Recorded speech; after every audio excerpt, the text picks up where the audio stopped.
Salut à tous et bienvenue sur ma chaîne dédiée au piano et à mon blog libéressonpiano.com. Alors aujourd'hui, je voudrais vous parler d'un conseil, une astuce pour vous aider à améliorer l'indépendance des mains au piano, plutôt leur coordination.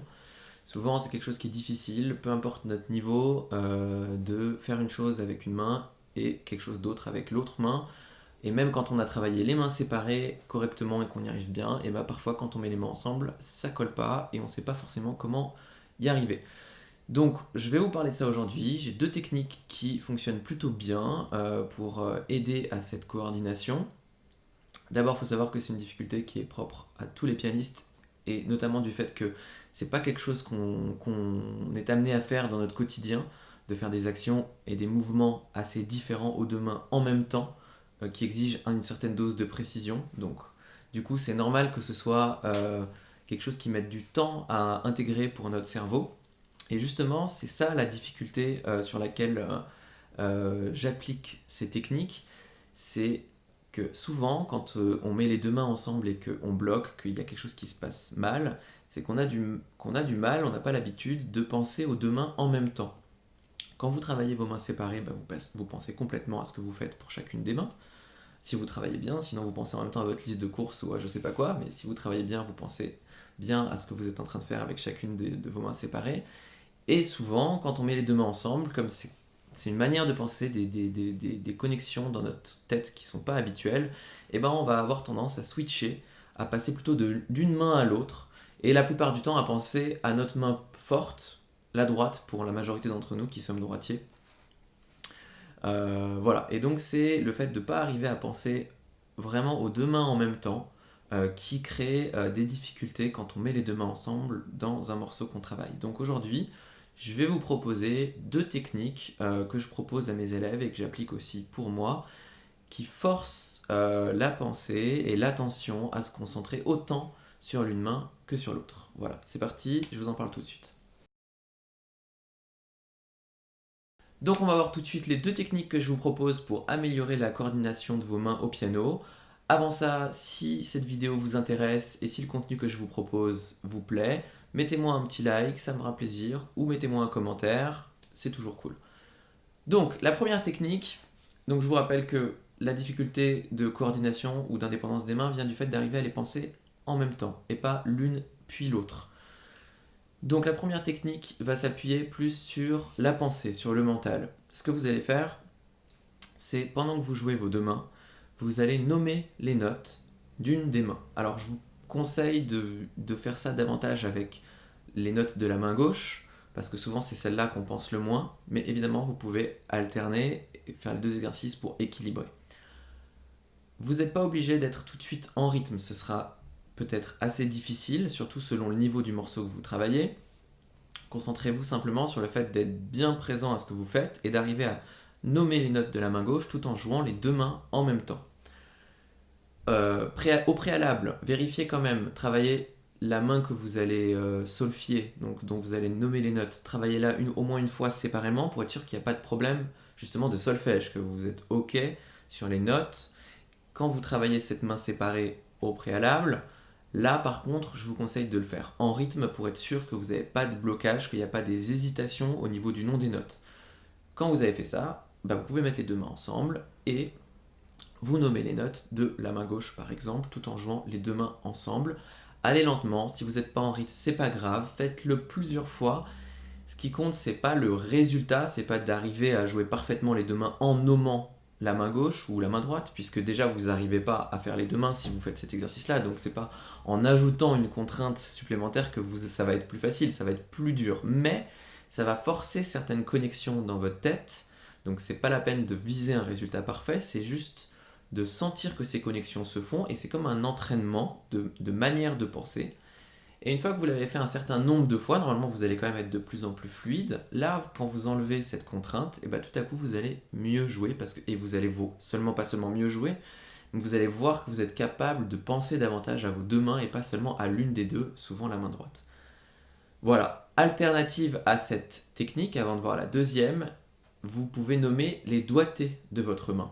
Tous les doigts que vous utilisez sur chacune des notes de la partie que vous allez travailler aux deux mains, vous les nommez en jouant les deux mains. au lieu de nommer les notes, vous nommez les doigtés.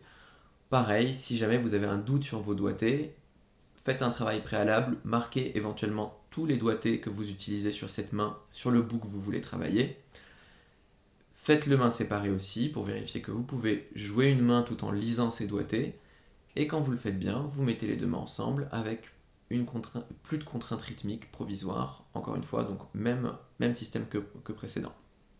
Voilà, ça c'est la première technique. Ça demande un peu d'effort, mais c'est très efficace, donc je vous conseille de la tester. N'hésitez pas à me mettre un commentaire pour me faire un retour, pour me dire si vous l'avez testé, si vous avez senti que ça fait quelque chose. Voilà, moi personnellement, et aussi avec mes élèves, je vois que ça a un effet et que c'est plutôt efficace. Donc vous me direz ça également. Maintenant on passe à la deuxième technique. Donc la deuxième technique pour améliorer la coordination des deux mains, je vous rappelle que selon moi, et bon pas que selon moi d'ailleurs, mais en tout cas moi ce que je considère c'est souvent notre manière de penser qui s'exprime à travers notre manière de jouer, et donc la coordination des mains c'est souvent une difficulté à penser les deux mains en même temps, ce qui est normal vu qu'encore une fois c'est une façon de penser, un muscle on va dire dans notre tête qui n'est pas du tout utilisé le reste du temps. Donc notre première technique c'était pour on va dire diriger la pensée, l'empêcher de switcher d'une main à l'autre et la forcer à se concentrer sur celle par exemple sur laquelle elle a du mal à penser quand les deux mains jouent ensemble. Là, on va utiliser le même principe, seulement au lieu d'utiliser note mentale pour nommer les notes ou les doigtés, on va utiliser notre corps, qui est de toute façon dirigé aussi par notre cerveau. Et donc, vous allez par exemple jouer plus fort une main et moins fort l'autre. Il faut que ce timbre, cette différence de timbre, soit relativement nette. Alors évidemment, il ne faut pas exagérer, c'est pas la peine de faire fortissimo et pianissimo, mais par exemple un forte et un piano, ou oui voilà, un forte et piano par exemple. Simplement, il faut le sentir dans les mains et surtout garder ce timbre et ce toucher constant. Donc là, c'est pareil, pas la peine de viser un résultat parfait en termes de rythme quand vous mettez les deux mains ensemble en ajoutant cette contrainte. Concentrez-vous, même si vous faites des petits arrêts, si vous n'êtes pas en rythme, concentrez-vous sur la régularité, la constance de votre différence de timbre. Choisissez quelle main vous voulez jouer forte, quelle main vous voulez jouer piano, sur le bout que vous voulez améliorer pour la coordination. Et vous travaillez ça, voilà, vous travaillez ça lentement et en vérifiant votre toucher et votre sensation. Alternative à ça, vous pouvez par exemple aussi jouer une main avec les notes détachées, une autre avec les notes attachées. Et même au lieu de détacher, vous pouvez même faire staccato, c'est un peu plus difficile, pas forcément nécessaire. Ce qui compte, c'est vraiment de faire une différence dans la manière de toucher les notes assez nette aux deux mains et constante. Alors, c'est pas musical, hein, parce qu'en général, les différences de timbre et de nuances, justement, ce qui fait, c'est leur évolution qui crée la musique. Et parfois, les deux mains vont faire le même niveau d'évolution, parfois non. Même si très souvent, la mélodie étant jouée par la main droite, le timbre est légèrement plus accentué par la main droite, surtout que la main gauche joue souvent des notes plus graves qui résonnent plus, donc avec une sensibilité un peu plus nuancée, plus basse. Mais voilà, le but n'est pas d'être musical, le but c'est vraiment de forcer notre façon de penser et de ressentir à travers le corps, de se concentrer sur... de pas se focaliser sans le vouloir sur une seule des mains, la main droite la plupart du temps. Et donc en se concentrant sur la différence de timbre constante d'une main et d'une autre, ou dans cette différence de toucher, liaison détachée, et ben ça entraîne et ça renforce cette indépendance de notre manière de penser à nos deux mains, et donc de pouvoir faire quelque chose de différent aux deux mains, mais en même temps.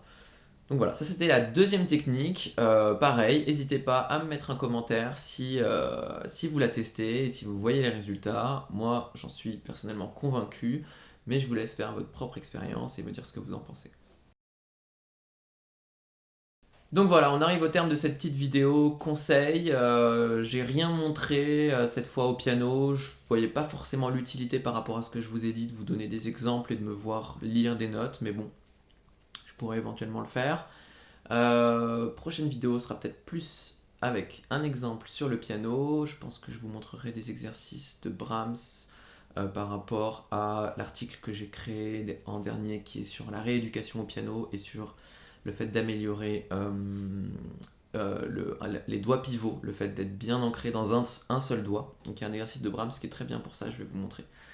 Sinon, j'espère que la vidéo d'aujourd'hui vous aura plu, que vous pourrez mettre en application ces conseils, que je parle pas trop, que les vidéos sont pas trop longues inutilement.